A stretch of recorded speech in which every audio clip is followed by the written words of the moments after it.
Best of r/entitled parents episode 84. Subscribe for Reddit videos daily. Hi everyone. I wasn't directly involved in this one, but I watched it go down and oh boy was it a doozy. So I've taken up fish keeping as a hobby, and let me just tell you, those little guys are a lot of work. I'm in my local pet shop at least once every other week, to the point that they've gotten to know me decently well. It's a chain store, but the staff at this place is really excellent and I cannot heap enough praise upon them. They do a really good job of making sure to have at least one decently knowledgeable person working in every section. Anyway, the other day I popped in to grab some fish food and, since I had room, maybe a couple of fish if they had anything interesting. It was semi-busy, and the fish section guy was busy helping a family of 2 parents and one very rambunctious little girl who was running back and forth through the fish aisle. Every once in a while, the girl stopped to stare at one of the tanks and point out a fish she liked.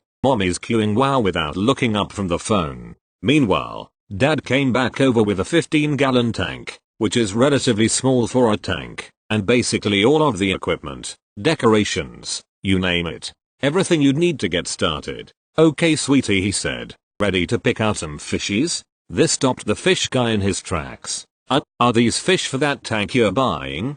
Dad enthusiastically replied, yep. It's our first fish tank. Okay, so I wouldn't expect this to be universal knowledge, but it is important to know if you plan on getting fish. It's a really bad idea to set up a fish tank and put the fish in on the same day. It's even worse if you put many fish in simultaneously.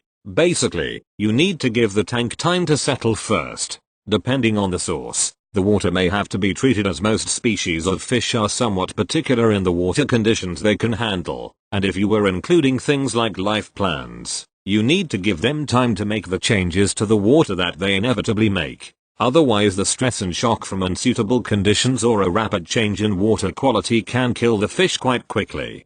For a more scientific explanation of all of this, look up aquarium cycling. Anyway, the fish guy politely explained this to the family and said that it's typically the store policy to not sell fish and a tank to customers on the same day. The tank should take about a week or 2 to cycle, and if there are any fish that they really want they can buy them in advance and the store will hold them in a special tank until they're ready to be picked up.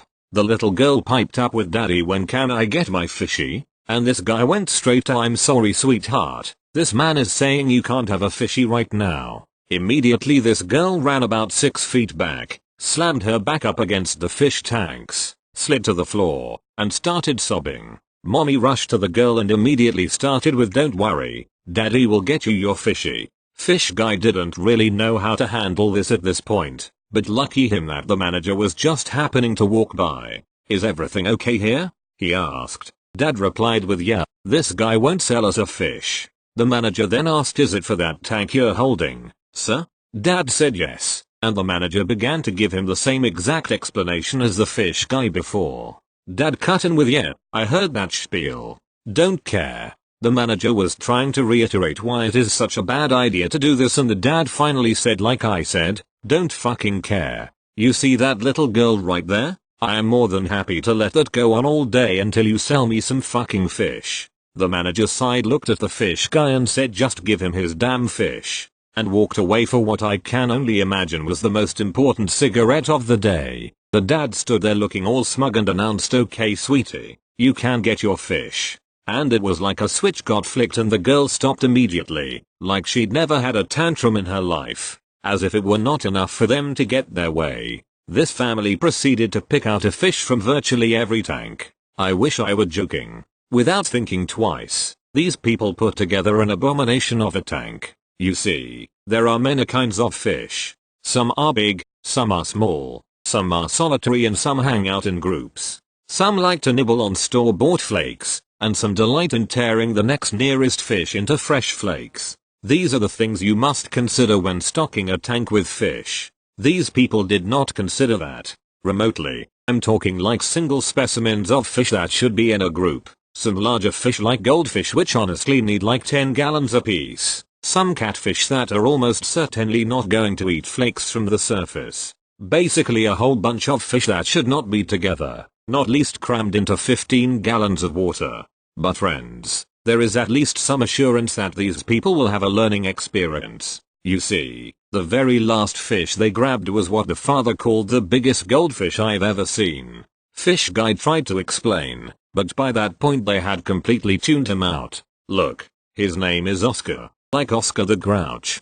He, Grouch. That's putting it lightly. Because, you see, Oscar was not a goldfish. Oscar was an Oscar, a type of cichlid. They're predatory and territorial as hell. And this guy was destined for a 15-gallon tank of many more much smaller fish. So, they went off to pay. They left a decent number of zebrafish, so ended up asking for those.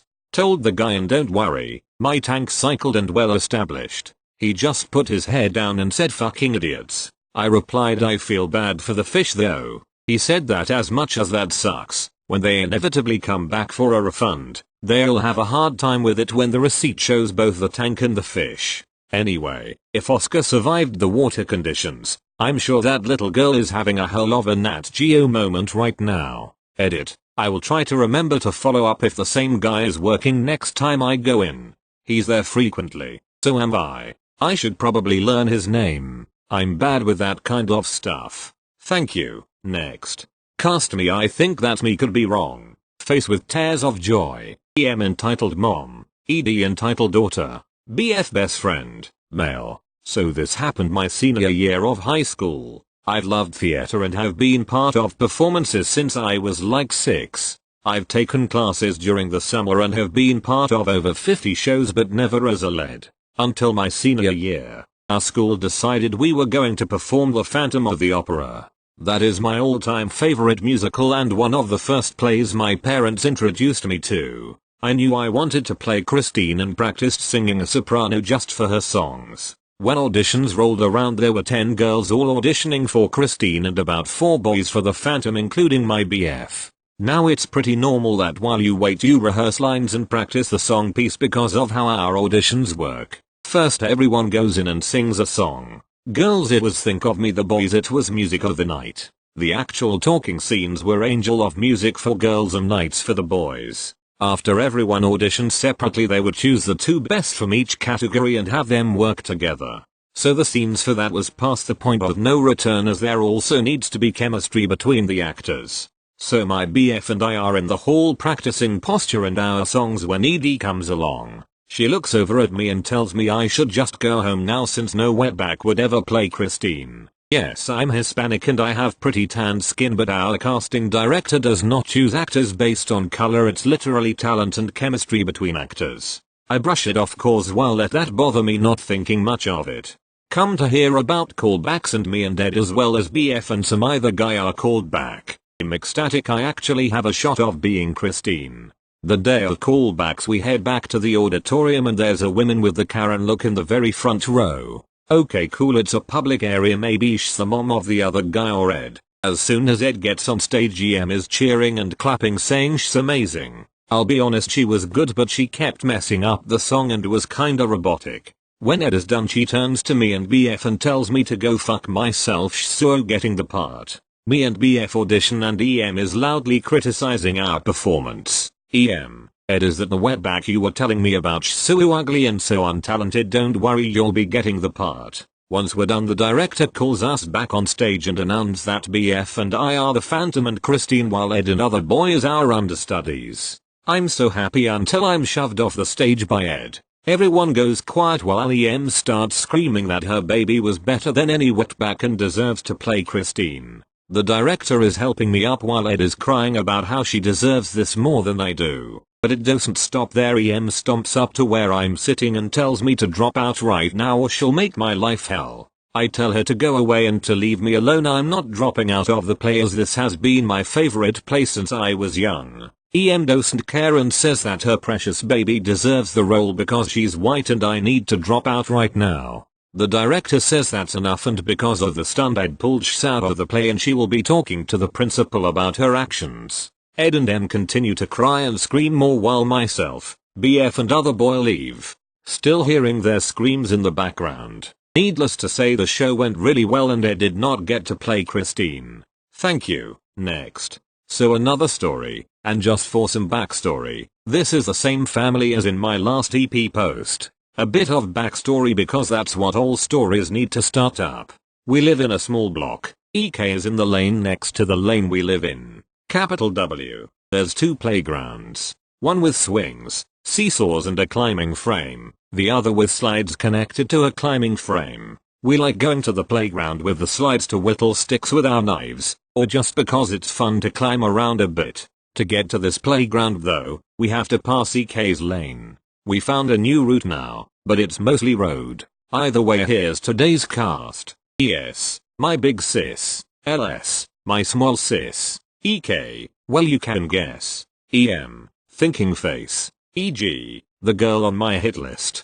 Me, Meadow. Now on to the story. It's a short one this time. So me and my sisters were walking over to our favorite playground. When we passed EK's lane, ES, who was friends with EG before this, went to have a chat with EG because why not? Me and LS were just standing around, as we had plans for a game. We waited for like half a minute before EG said, "Go away," to me. We didn't move while ES was still chatting. Then EG went inside, got a glass of water and soaked my favorite dress at the time. EM was also a total pose, but we got my mum to go over and have a chat with her. I was drying off, so I don't know the conversation that happened. All I know is that I didn't see EG after that. At least not as much. TL. Dr. EG throws water on me for no reason. Thank you. Next. Hey guys, I need a bit of help. I started hanging with this girl at my school. I haven't really made friends since I moved to San Diego for uni. Hanging out with my new friend is a fresh change of pace for me. We get along great, but I have one issue. It's her mom. She's your stereotypical Karen mom, but hella religious. My friend's family practices Christian beliefs, but my friend is atheist. When I went to her house for the first time, I was greeted by her mom. She asked who I was, my major, and my religion. I told her I'm Buddhist, and I swear she had a heart attack when I told her. She gave me a dirty look and walked away. I'm used to this. At my old community college, a guy used to hand out Bibles. When I said no thank LS and told him my religion, it was like someone told him his mother was murdered. While I was at my friend's house, her mom kept reciting the Bible. Called me a sinner and told me I'd burn in hell. I told her since I'm Buddhist I'll reincarnate. That pissed her off more. She told me that I was going to cause her daughter to rot. I was feeling threatened and uncomfortable. I'm a very openly accepting person. I don't judge your religion, but I judge how you practice it. After her mom went off on her bad Christian mother rant, I told my friend I should go home for the day. I was there for 2 hours studying with her. She has to keep her bedroom door open when she has guests over because her parents think that she'll have sex and become impure. Well, my friend has already had sex with her BF of 3 years, so YOLO. My issue is that my friend wants me to come over for dinner, but I don't know how to tell her I don't want to be around her crazy Christian mom and feel my life is threatened if I go back there. Thank you. Next. This morning I had woken up, got dressed, etc. Her boyfriend, that I call my dad, was getting ready to leave for work, so I went to say hi just to be annoying.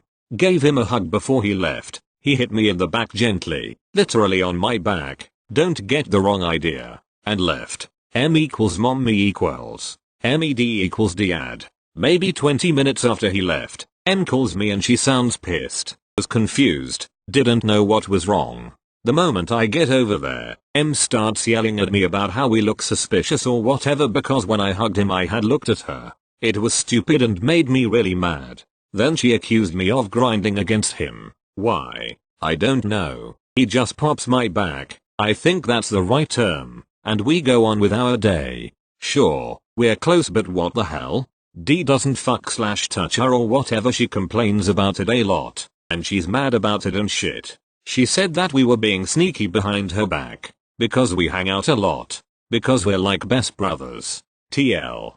Doctor, mom accuses me of sleeping with her boyfriend. Blah blah blah. Sorry for the bad formatting. I'm on mobile. Thank you. Next. I do not give permission for my story to be used on any platform. This happened about 3 years ago. I work the afternoon shift at a preschool. I watch the children play until whoever is supposed to pick them up arrives. At this preschool, whoever picks up the child must be on an approved pickup list given by the parents. No one is allowed to pick anyone up unless they are on this list or told differently by the parents to the director. One day everyone was inside because it was raining. In order to get into the building, someone must push a button that signals that someone is at the door and then an adult will let them in. This day when I heard the door buzz, I went to the door and saw the sister of one of my little boys. I asked her who was here with her and she told me her grandfather, our EP.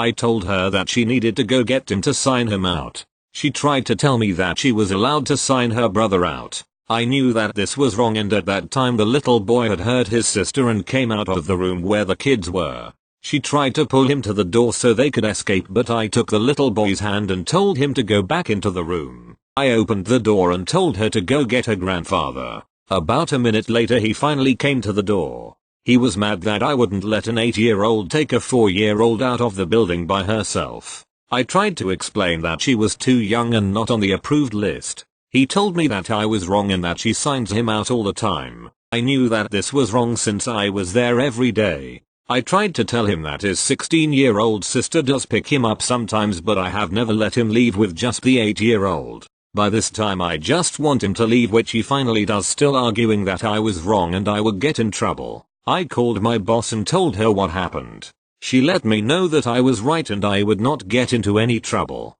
She then tells me on days that she is with me in the afternoons she does sometimes let the sister sign him out, but the grandfather is standing right there. That's a little different than him being in the truck while she goes inside. It's been 3 years and I still work at the preschool, and thank God the little boy is gone and he was the youngest, so no more grandfather to deal with. Thank you. Next. This is an old one. My family was out of town for a wedding. My parents hadn't had much time to themselves lately, so they were excited to spend a weekend together on their own. They bought a suite with a jacuzzi and everything. Now, my little cousin, second cousin specifically, is a handful. He throws tantrums when people don't pay attention to exclusively him or when he doesn't get exactly what he wants. Note that he was 12 at the time and old enough to know better. His parents couldn't make it to the wedding, so they had his grandma bring him on his own. At the end of our first night after the rehearsal dinner, he approached my parents and informed them that he would be sharing their room for the night. My parents were shocked because they had never discussed this with his parents. My mom spoke to his grandma and asked why he thought he was staying with them. She explained that he really wanted to stay in their room and she and his parents thought it would be alright. My parents tried to nicely suggest to him that he stay with his grandma instead, but he felt rejected and threw a fit. My parents eventually caved and let him stay with them for one night. The hotel set up a cot, but they told him he had to stay with his grandma for the second night. Again, he threw a fit. The next day, his parents called my mom, furious. They wanted to know why she had upset their son. She said that he was just so excited to spend time with them and that they were being cruel. She demanded that he stay with them that last night, and that they apologize for hurting his feelings. My mom tried her best to calmly explain that she was just trying to enjoy her vacation and had not been asked to be responsible for him beforehand, but this lady was not having it. My mom remained firm on her decision. His grandma ended up taking him that night without making a big deal about it, but he ignored us for the rest of the vacation and his parents were mad at us for a while before eventually pretending the situation never happened.